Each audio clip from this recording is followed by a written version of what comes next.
আজকে আমি জয়দেব কেন্দুলির কাছে একটা মন্দিরে এসেছি, যে মন্দিরের নাম বড়জোড়া শ্রী শ্রী রামকৃষ্ণ সেবাশ্রম।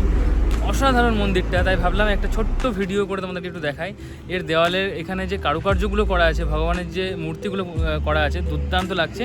আর ভিতরেও খুব সুন্দর সুন্দর মূর্তি রয়েছে এবং ওয়াল পেন্টিংগুলো রয়েছে, তো খুব সুন্দর লাগলো, তাই ভাবলাম তোমাদেরকে একটু দেখাই।